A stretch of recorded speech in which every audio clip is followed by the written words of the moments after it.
So we have had some really hot temperatures in September. Normally I have my entire garden full and just growing great in September, but not this year.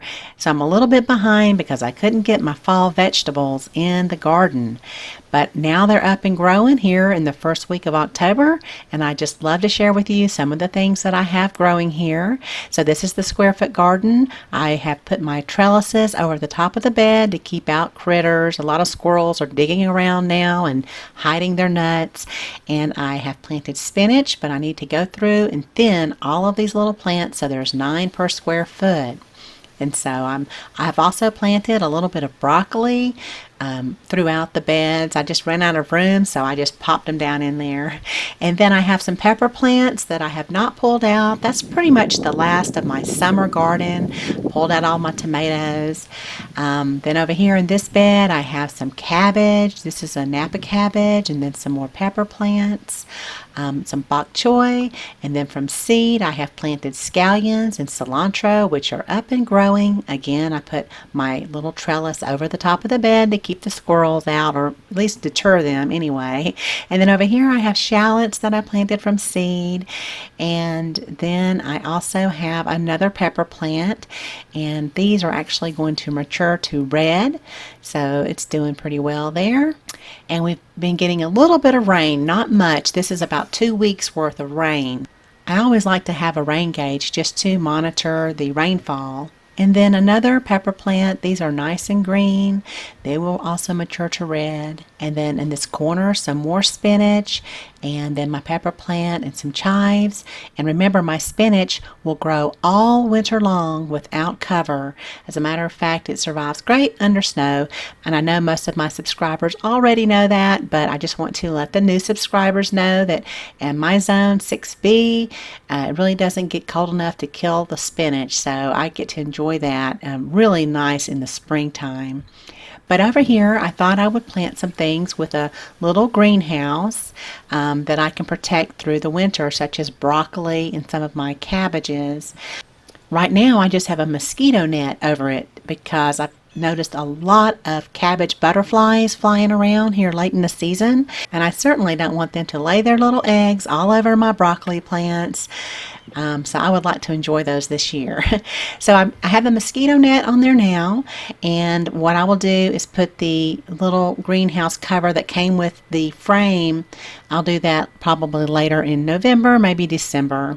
It fit perfectly over this little 4x4 bed. I just happened to find it at a grocery store called Aldi last spring. So keep your eye out for gardening items at Aldi early in the springtime. They have some really nice trellises and just all kind of little neat things. And then over here is another pepper plant. It is really weighted down with peppers.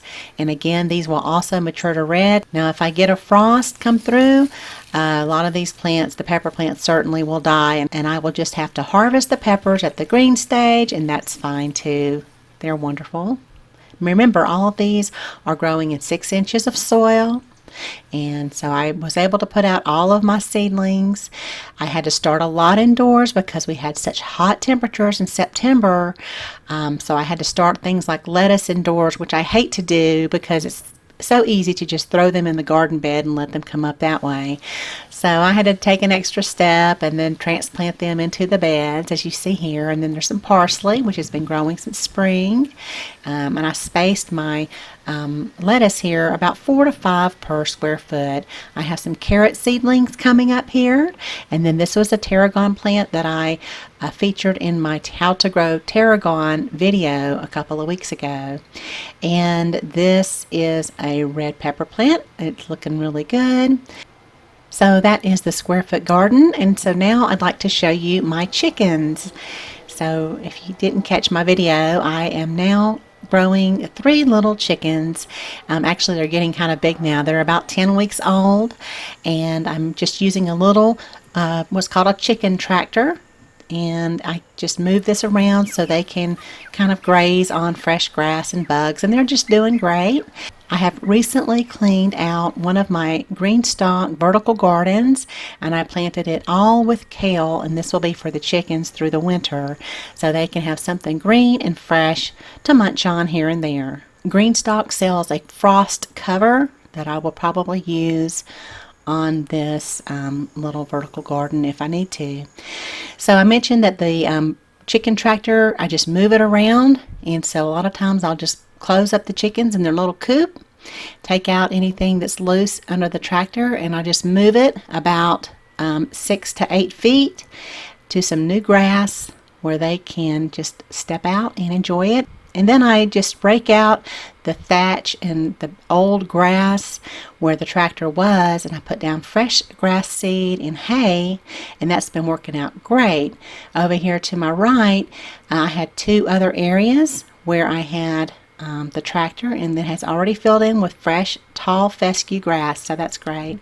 And then all of the chicken bedding that's kind of dirty, I've been putting it in my composter, and everything's breaking down great, so I'm real happy that I have that to add to my compost this year. I just love to use a little tumbler for my compost. Okay, so here are my other containers, and I have the Kaffir lime tree, which is setting some little limes on here, and it's just doing really well. As you might remember, early in the year I thought I lost this tree. All the leaves fell off, and I was just really surprised that it popped back, and it's even producing some limes, so that's great. And so here is my GreenStalk where I've been growing jalapeno peppers all summer, and they have just been doing great. This harvest that I'm doing here put me over 20 pounds of jalapenos for the season from this one GreenStalk. So I have really been pickling a lot of these, and it has just been great. We just love the little pickled jalapenos. And then over here in my 3-gallon containers, I have some Bacchino peppers, a Calamandan citrus tree. This is a Kaffir lime tree that I've been growing from seed for about 3 years now. It's starting to show a little bit of stress on the leaves. They're a little bit yellow, and I'm kind of concerned about it. So I think it just got too hot and it dried out on me. And this is another smaller tree. I think it's about a year old. And then the Aleppo peppers. I've been harvesting just a ton of these. I've made so many pepper flakes, and those are just wonderful. And then back here, another Bacchino pepper, another Aleppo pepper plant, and then my Scotch bonnet peppers, 2 of those. I like to kind of separate my pepper plants if I'm going to save the seeds. So I've already saved those seeds for my Aleppo peppers and my Scotch bonnets. So I went ahead and put them back over here. I won't be saving any more of those seeds. And then a serrano pepper plant, and then another bell pepper plant, and this one, these mature to red as well. So I'll just go through these peppers here and do a quick harvest of what needs to be picked. I'll leave the little bell peppers so I can enjoy those when they turn red. Hopefully I have enough time left in the season for those to ripen.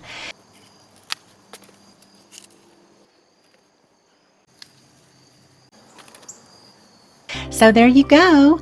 If you have any questions, please leave them down below the video, and I'll be more than happy to help you. Also, make sure you have clicked the bell to the right of the subscribed button to receive all notifications for my channel, because I try to keep my followers updated over there as to how much I'm harvesting, how the chickens are doing, the meals I'm making, all kinds of fun stuff. So thanks so much for watching, and y'all have a beautiful day. Bye-bye.